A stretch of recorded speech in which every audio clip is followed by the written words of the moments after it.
ஒரு காலத்தில் ஹிரண்யகசிபு என்ற அகம்பாவம் நிறைந்த அரக்கன் இருந்தான். அவன் சாகா வரம் வேண்டி தவம் செய்ய காட்டுக்கு புறப்பட்டான்.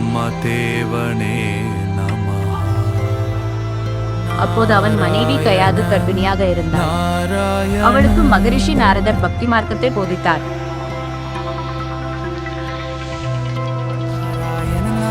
அப்போது கர்ப்பத்தில் சிசுவாக இருந்த பிரகலாதன் ஞானோபதேசம் பெற்றான்.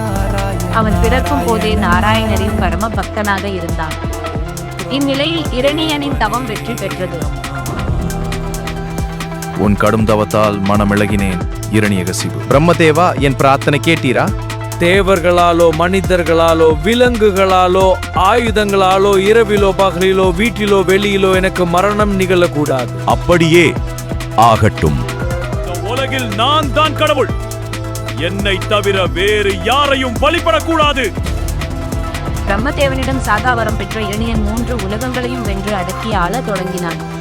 நான் தான் கடவுள், அனைவரும் என்னையே வணங்க வேண்டும் என்று கட்டாயப்படுத்தினான். அவனது கொடுமை எல்லை மீறியது.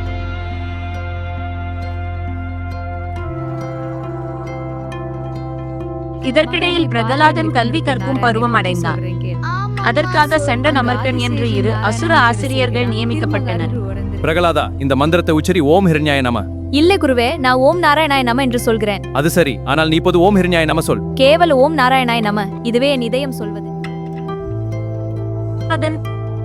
தந்தைக்கு எதிராக நாராயணன் தான் இறைவன் என்றார். எல்லா இடத்திலும் இருப்பவன் நாராயணன். என் எதிரி பேரை சொல்கிறாயா?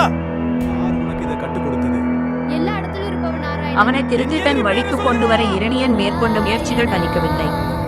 ஆத்திரமடைந்த மூர்க்கன் இரணியன் சொந்த மகனையே கொல்ல சேவகர்களுக்கு உத்தரவிட்டான்.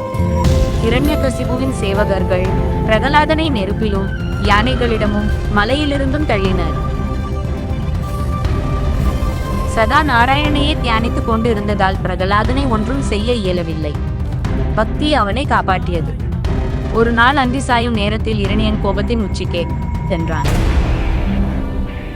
அவன் எங்கும் இல்லை. எப்பொருளிலும் உள்ளும் புறமும் வியாபித்தவர் ஸ்ரீமன் நாராயணன். அவர் பரமாணுவிலும் இங்கு நிற்கும் தூணிலும் எனது சொல்லிலும் உள்ளார்.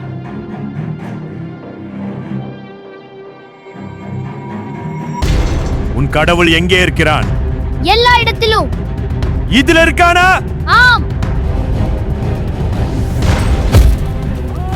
உன் கடவுள் எங்கே என்று கேட்டு ஒரு தூணை அடித்தான்.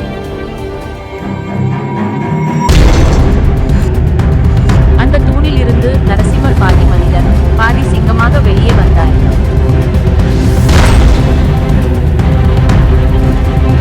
அதிர்ச்சியில் இரணியன் விரைந்து நின்றான். ஆக்ரோஷமாக வெளிப்பட்ட நரசிம்மர் ஹிரண்யகசிபுவை அடித்து பக்தன் பிரகலாதனை காப்பாற்றினார்.